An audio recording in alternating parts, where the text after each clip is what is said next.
Praise the Lord. மீட்பர் ரட்சகர் இயேசு கிறிஸ்துவின் இனித நாமத்தினுடைய அன்பின் வாழ்த்துக்கள் கர்த்தருடைய பரிசுத்த நாமம் மகிமைப்படுவதாக. சங்கீத புஸ்தகம் 118 சங்கீதம் 6வது வசனம். கர்த்தர் என் பட்சத்தில் இருக்கிறார், நான் பயப்படேன், மனுஷன் எனக்கு என்ன செய்வான். ஆண்டவர் நம் பக்கத்தில் இருக்கும்போது சோதனைகள் வரதான் செய்யும், வேதனைகள் வரதான் செய்யும், போராட்டங்கள் வரதான் செய்யும். அவர் நம்ம கூட இருக்கும்போது வருகிற எல்லா தொந்தரவுகளுக்கும் அவரே அவைகளில் இருந்து விடுவித்து அற்புதங்களை மாற பண்ணுவார். ஏசப்பா ஒரு இடத்துல சொல்கிறாரு, கற்பாறையில் மணலின் மேல் கட்டப்பட்ட வீடுகளை குறித்து அவர் சொல்லியிருக்கிறார். பெருமழை சுரந்து பெருவெள்ளம் வந்து காற்றடித்து அந்த வீட்டு மேல் மோதி அது விழுந்தது, அது விழவில்லை. 2 விஷயங்களை குறித்து சொன்னார். சோதனை என்பது எல்லாருக்கும் இருக்க தான் செய்யும். ஆனால் சிலருக்கு அதிகமாய் வருகிறது. சிலருக்கு அப்படியே கண்டினியூட்டியாக வரும் ஏதாவது ஒரு காரியங்கள். நிறைய இந்த விஷயத்தில் நான் அனுபவிச்சிருக்கிறேன்.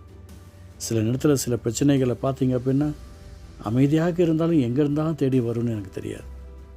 ஆனால் ஒரே ஒரு விஷயம், கர்த்தர் என் பட்சத்தில் இருக்கிறார், நான் பயப்படேன், மனுஷன் எனக்கு என்ன செய்வான். அழகாக பாட்டு கூட இருக்கிறது. கர்த்தர் என் பட்சத்தில் இருக்கிறார், எதற்கும் பயப்படே. கர்த்தர் என் பட்சத்தில் இருக்கிறார், எதற்கும் அஞ்சிடே.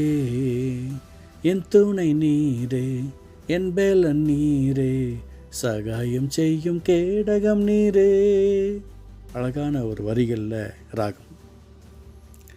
இயேசுவோடைய அன்பு பிரசனம் நம்மை தொடணும். அதான் சொல்கிறார், கர்த்தர் நம்ம பக்கத்தில் இருக்கும்போது கவலைப்படாதீங்க, எந்த மனுஷனும் ஒன்றும் செய்ய முடியாது, எந்த மனுஷையும் உங்களை ஒன்றும் செய்ய முடியாது. நீங்கள் நினைத்திருக்கிற அவருடைய சத்தத்திற்காகவும் சித்தத்திற்காகவும் ஓடுகிற அந்த நினைவுகளின் ஆசீர்வாதங்கள் உங்களுடைய வாழ்க்கையை நிரப்பும். அனாவசியமான சிந்தனைகள், எண்ணங்கள் அது பிரச்சனைகளை உண்டாக்கும்.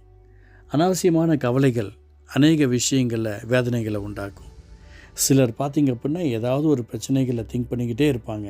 இப்போ கூட இஸ்ரேல் தேசத்துக்கு விரோதமாக பல நாடுகள் ஒன்று கூடிகிட்ருக்கிறாங்க. ஆனால் இப்போ நடக்கிறது என்ன? நெதன்யாகு அமைதியாக இருக்கணும், அவருக்கும் அமைதி கிடையாது. ஜோ பைடன் அமைதியாக இருக்கணும், அமைதி கிடையாது. மனுஷன் எதை விதைக்கிறானோ அதை தான் அறுப்பான். ரத்தம் சிந்தணும் என்று அவங்கள் பிளான் பண்ணும்போது அவருடைய குடும்பங்களும் அப்படியேப்பட்ட பாதிப்புக்குள்ளாக தான் ஆக செய்யும். ஏசப்பா என்ன சொல்லியிருக்கிறார்?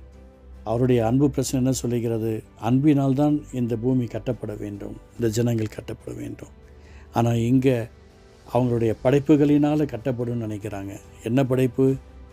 வார், அவங்களுடைய ராக்கெட்டு, அவங்களுடைய தோட்டாக்கள், ஒவ்வொரு விஷயமும் அவங்க என்னெல்லாம் படைச்சிருக்கிறாங்களோ அதுதான் ஜெயிக்கணும்னு நினச்சிட்ருக்கிறாங்க.